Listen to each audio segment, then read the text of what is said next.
अब हमारे 5 बच्चे हो चुके हैं। तो 5 और कर लो, तुम पे कौन सा जोर पड़ रही है। 15/5 तक का समय दिया है कि 15/5 तक डेडलाइन है। 15/5 तक आप जो है गुलाम हैदर को जो ना हमारे यहाँ पेश करिए। तो उनको एक समय दे दिया है, क्योंकि समय कोई माई का लाल आपको हरा नहीं सकता। आप 100% जीतोगे। हमने कहा है हम चाहे मिट्टी में मिल जाएं, हमने ये कहा है, पहले भी कहा है, हम चाहे बर्बाद हो जाएं, चाहे मिट्टी में मिल जाएं, चाहे खाक हो जाएं, लेकिन हक और सच की लड़ाई को जारी रखेंगे, हर तरह से जारी रखेंगे। न डरेंगे, न झुकेंगे, न बदलेंगे, न बिकेंगे। कितने भी कांटे उसके रास्ते में डाल ले, कितने भी आंधियां चल जाए, तूफान आ जाए, लेकिन वो सच्चाई के रास्ते पे कुर्बानियों के साथ, सेक्रीफाइस के साथ, इंसानियत के साथ, नियम और कायदे कानून के साथ। सीमा हैदर कोई अकेली नहीं है। सीमा हैदर के पीछे जो एपी सिंह है, खाली वो उसका जो भैया, वो खाली अकेला नहीं है। इस केस के पीछे बहुत बड़ी ताकत लगी हुई है। एक बहुत बड़ा इसको सपोर्ट किया जा रहा है, इसको बहुत ज्यादा बैकअप दिया जा रहा है। क्यों दिया जा रहा है? राजनीतिक कारणों से दिया जा रहा है या किसी और कारण से दिया जा रहा है, मैं खुद समझता हूँ। गुलाम हैदर के भारत आने का दिन हुआ तय। जी हाँ दोस्तों, वेलकम एक नई वीडियो में आप सभी का स्वागत है। उम्मीद करते हैं कि आप अच्छे होंगे, खुश होंगे। दोस्तों, जैसे कि आप सब जानते हैं कि पाकिस्तान से इलीगल तरीके से आई सीमा भगोड़ी रघुपुरा में गुलाम हैदर के 4 बच्चे चुरा कर नंगा नाच कर रही है। तो दोस्तों, मोमीन मलिक साहब ने कर दिया आज बड़ा ऐलान, जो कि वीडियो आपको यहीं पर दिखाएंगे। इस वीडियो में मलिक साहब ने सीमा हैदर केस को लेकर पूरी जानकारी डिटेल के साथ समझाया है और गुलाम हैदर को किस तारीख में बुलाया है वो भी तारीख जो है गुलाम हैदर की यानी मोमीन मलिक साहब ने बता दिया है। तो दोस्तों, अब सीमा भगोड़ी के बुरे दिन शुरू हो चुके हैं। सीमा भगोड़ी जाएगी जेल और गुलाम हैदर आएगा भारत अपने बच्चों को लेने। और इसके पीछे कितनी भी बड़ी ताकत हो, कितनी बड़ा हाथ हो, मोमीन मलिक साहब ने साफ बोल दिया है कि कोई माई का लाल हमें नहीं हरा सकता इस केस के अंदर। तो दोस्तों, वीडियो बड़ी खास है। आप सबसे गुजारिश है इस वीडियो को आखिर तक जरूर देखें और अपनी राय कमेंट बॉक्स में जरूर लिखा करें। तो सुनिए दोस्तों मलिक साहब को और मिलकर सुनते हैं। गुलाम हैदर को 1 तारीख तक आना था। वो ऑर्डर्स हमारे विदेश मंत्रालय में गए, जाने के बाद जो है ना समय की कमी के कारण वो एग्जीक्यूट नहीं हुए। तो उसके दोबारा ऑर्डर्स, जज साहब ने दोबारा ऑर्डर किए हैं गुलाम हैदर को भारत में आने के लिए। विदेश मंत्रालय को दोबारा आदेश जारी किए हैं 1 तारीख को, 1 तारीख।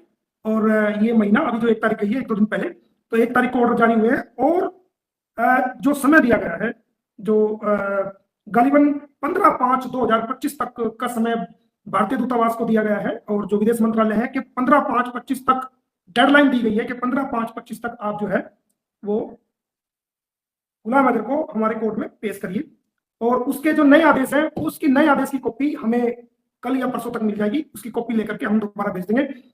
कल गालिबन ये मान के चलिए आपके 15/5 तक का समय दिया है कि 15/5 तक डेडलाइन है। 15/5 तक आप जो है गुलाम हैदर को जो ना हमारे यहाँ पेश करिए। तो उनको एक समय दे दिया है, क्योंकि समय की कमी बताई थी उन्होंने कि समय की कमी है, शॉर्ट टाइम है, ऐसे में हम नहीं कर सकते। तो ये ऑर्डर्स लेके जो नए ऑर्डर्स जारी हुए हैं ये हमें कल या परसों तक मिलेंगे। तो ये हम भारतीय दूतावास को और विदेश मंत्रालय को दोबारा भिजवाएंगे और इसकी एक कॉपी अंसार बटनी ट्रस्ट को और गुलाम हैदर को और शाहिद हुसैन वगैरह को, जो लोग इसको देख रहे हैं, वहां भी भिजवा रहे हैं। इस बार हम ये ऐसी पक्की उम्मीद करते हैं कि समय भी काफी दे दिया, क्योंकि समय की गवर्नमेंट ने कहा था कि गवर्नमेंट के जो वकील है उन्होंने कहा था कि भी समय सीमा कम है, इतने कम समय में एकदम करना बड़ा मुश्किल है, मैटर जो है पाकिस्तान से रिलेटेड है। तो उसको देखते हुए हमने 45 डेज का एक टारगेट रखवाया है कि 45 डेज तक आपको छूट है कि आप चाहे कल दे दें, परसों दे दें, तीसरे दिन दे दें, वो आपकी मर्जी है। लेकिन 45 डेज तक का समय सीमा सरकार को दिया गया है कि 45 डेज के अंदर अंदर जो है वो गुलाम हैदर को वीजा प्रोवाइड करा के कोर्ट में जो है पेश किया जाए। तो उसकी कॉपी हमें कल हमने अप्लाई कर दी आज, तो उसकी हमने कॉपी कल मिल जाएगी। तो वो लेकर के मैं खुद दिल्ली पिछले ऑर्डर भी दे के आया हूँ और उन्होंने कहा था कि शॉर्ट समय है। मैंने कहा शॉर्ट समय है तो आप सरकारी वकील से बात करिए और अपनी बात को कोर्ट में रखिए। तो यही कहा गया कि शॉर्ट समय में हम वीजा नहीं, इतना मुश्किल है हमारे लिए, तो हमें थोड़ा सा वक्त चाहिए। तो वो ऑर्डर की कॉपी हम दिल्ली कल या परसों तक पहुंचा देंगे, मंडे तक पहुंच जाएगी। कल हमें ऑर्डर मिलता है तो कोशिश करेंगे शुक्रवार तक चली जाए, और अगर कल नहीं मिल पाता किसी वजह से, कल शाम तक लेट तक मिलता है, तो मंडे तक ऑर्डर की कॉपी हम विदेश मंत्रालय को दे देंगे। और हम 15 दिन का ये टारगेट रख रहे हैं, कल से 15 दिन के अंदर अंदर, यानी कि 15 या 16 तारीख तक हम ये टारगेट रख रहे हैं कि भाई गुलाम हैदर जो है इन ऑर्डर्स पे उसको वीजा ग्रांट कर दिया जाए। और 15 तारीख के बाद अगर उसको फिर भी वीजा ग्रांट नहीं किया जाता तो फिर मैं खुद पाकिस्तान जाऊंगा और गुलाम हैदर को भारत में लेके आऊंगा। ये मैंने आपको पहले भी कहा है। तो हमने 15 तारीख तक अपना टारगेट रख दिया है और 15 तारीख तक हम उम्मीद करते हैं, क्योंकि सरकार ने जब रिक्वेस्ट की है, सरकार ने जब कि कम समय में इतने कम समय में मैनेज करना मुश्किल है, तो कोर्ट ने भी कंसिडर किया, हमने भी कंसिडर किया, तो इसलिए 45 डेज का सरकार को समय मिला है कि सरकार 45 डेज के अंदर जो है गुलाम हैदर को बाद में कोर्ट में पेश करे, हाई कमीशन के थ्रू और जो विदेश मंत्रालय के थ्रू। और अब मैं अपनी तरफ से, मेरी कोशिश ये है कि ये मंडे तक ऑर्डर विदेश मंत्रालय को, high commission of India Islamabad को चले जाए, दिल्ली चले जाए, और 15 दिन का अंदर अंदर ये टारगेट सेट किया गया कि 15 दिन के अंदर अंदर जो है वो गुलाम हैदर को वीजा, यानी 15/4 तक जो है वो गुलाम हैदर को वो वीजा मिल जाए। हेलो हेलो, कौन मिल जाए? 15 तारीख तक मेरी अपनी, उन्होंने 45 डेज का टाइम दिया, मैं अपनी कोशिश रहेगी कि मंडे को जब मैं ये ऑर्डर्स की कॉपी भारत सरकार को दिल्ली सौंप के आऊं लीगल थ्रो प्रॉपर चैनल से, तो उस वक्त मैं उनको टारगेट दूं कि 15/4 तक आप उसको वीजा दे दें।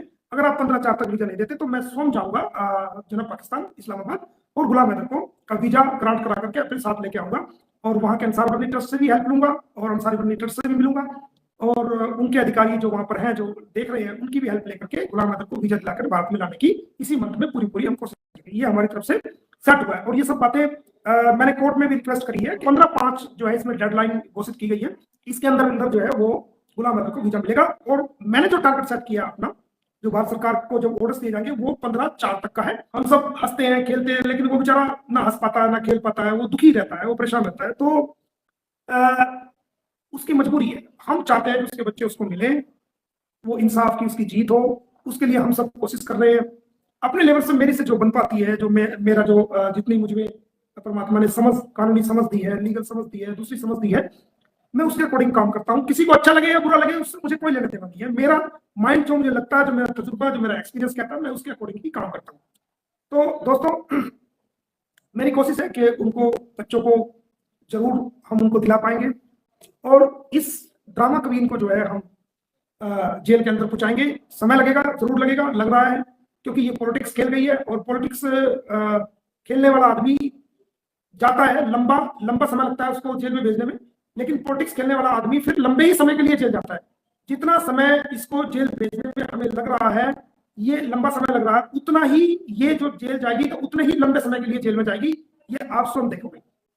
मैन जो लड़ाई है वो बच्चों की लड़ाई है, वो बच्चों की लड़ाई हमने अपनी कंप्लीट कर ली है, और उसको हम कर रहे हैं, और उम्मीद करते हैं कि भाई हम इसमें कामयाब होंगे, और इसको जो है हम अपनी लड़ाई को आगे बढ़ाएंगे, और जो उनका हक बनता है वो उनका हक उनको दिलाएंगे। तो एक दिन आप जीतेंगे, कोई माई का लाल आपको हरा नहीं सकता, आप 100% जीतोगे। हमने कहा है, हम चाहे मिट्टी में मिल जाएं, हमने ये कहा है, पहले भी कहा है, हम चाहे बर्बाद हो जाएं, चाहे मिट्टी में मिल जाएं, चाहे खाक हो जाएं, लेकिन हक और सच की लड़ाई को जारी रखेंगे, हर तरह से जारी रखेंगे, न डरेंगे, न झुकेंगे, न बदलेंगे, न बिकेंगे, और अपने ईमान को नहीं बेचेंगे। हक और सच की लड़ाई को जारी रखेंगे। हमें कितना बड़ा नुकसान उठाना पड़ जाए, कितनी बड़ी मुसीबतों का सामना पड़ जाए, उसके लिए हम तैयार हैं, उसके लिए हम तैयार हैं। हम न डरते हैं, न झुकते हैं। सच्चाई की लड़ाई लड़ रहे हैं और लड़ते रहेंगे जब तक कि सच्चाई की जीत ना हो। तो उस बात से हमें कोई फर्क पड़ने वाला नहीं है। जो जीतना चाहता है, जिसने हारना सीखा नहीं है, वो दुनिया की कोई ताकत कितना भी उसको बहका ले, कितना भी कांटे उसके रास्ते में डाल ले, कितना भी आंधियां चल जाए, तूफान आ जाए, लेकिन वो सच्चाई के रास्ते पे कुर्बानियों के साथ, सेक्रीफाइस के साथ, इंसानियत के साथ, नियम और कायदे कानून के साथ एक दिन वो सब चीजों पर विजय पा करके अपने मकाम तक वो पहुंचता है। तो दोस्तों, ये जो गुलाम हैदर का केस है, इसके बच्चों का केस है, ये केस मैं आज आपको हकीकत बता रहा हूं कि मैंने कभी दुनिया को ये महसूस नहीं होने दिया कि ये केस बहुत ज्यादा टिपिकल केस है, बहुत ज्यादा जो है वो मुश्किल भरा केस था। और मैंने हमेशा ये दिखाया है और दिखाने की कोशिश की है कि हंसते खेलते इस केस को करेंगे, और कोई ज्यादा मुश्किल केस नहीं है, अपनी कोशिश जारी रखिए। लेकिन मैं आपको बता दूं कि इस केस के अंदर सीमा हैदर कोई अकेली नहीं है। सीमा हैदर के पीछे जो एपी सिंह है, खाली वो, उसका जो भैया, वो खाली अकेला नहीं है। इस केस के पीछे बहुत बड़ी ताकत लगी हुई है, एक बहुत बड़ा इसको सपोर्ट किया जा रहा है, इसको बहुत ज्यादा बैकअप दिया जा रहा है। क्यों दिया जा रहा है? राजनीतिक कारणों से दिया जा रहा है या किसी और कारण से दिया जा रहा है, मैं खूब समझता हूं और आप लोग भी खूब समझते हैं, लेकिन मैं अपनी जुबान से इस चीज को कहना नहीं चाहता। मेरा इशारा आपके लिए काफी है। लेकिन मैं ये जो लड़ाई लड़ रहा हूं, ये लड़ाई हर तरीके से लड़ रहा हूं। आज तक ना घबराया हूं, ना कभी घबराऊंगा, और हमेशा इस चीज को चलूंगा। जो लोग इसको हल्के में लेने की कोशिश कर रहे हैं कि क्या हो गया, कैसे हो गया, ये हो गया, वो बहुत बड़ी गलतफहमी के शिकार लोग हैं। कि जो लोग कोशिश कर रहे हैं जी ये होना था, आपने ये नहीं किया, ये होना था, ये नहीं किया, वो लोग बहुत बड़ी गलतफहमी के शिकार है। हर चीज को करने के लिए मुझे क्या फेस करना पड़ता है और मुझे कितना स्ट्रगल करना पड़ता है वो मुझे पता है, लेकिन मैं इस चीज को कभी भी जाहिर नहीं करता, कभी भी कोई एहसान के रूप में बताने की कोशिश नहीं करता। और पीछे मेरी हटना मेरी आदत है नहीं, कदम पीछे बढ़ाना मोमिन मलिक की आदत नहीं है। अगर मोमिन मलिक ने कदम बढ़ा दिया तो पीछे हटने का कोई सवाल नहीं। गर्दन कर सकती है लेकिन कदम पीछे नहीं हटेंगे, तो वो मैं करता चला रहा हूँ। लेकिन जो लोग इंसानियत को मानने वाले लोग हैं, इंसानियत को जीतना जो लोग देखना चाहते हैं, जो समझते हैं, जो समझ रखते हैं, उनको ये मेरा इशारा ही आज काफी है। इसको मैं कर रहा हूं, करके रहूंगा और आपको जिता के रहूंगा। ये जीत मेरी अकेले की जीत नहीं, ये जीत आप सबकी जीत होगी, इंसानियत की जीत होगी, इंसानियत के मानने वालों की जीत होगी। निस्वार्थ भावना से, बिना किसी लालच के, बिना किसी पब्लिसिटी फेम के, बिना किसी और किसी चीज के लालच के, बदले के, सिर्फ और सिर्फ इंसानियत के नाते, सिर्फ और सिर्फ इंसानियत को जिताने के नाते और हक को जिताने के नाते, सच को जिताने के नाते,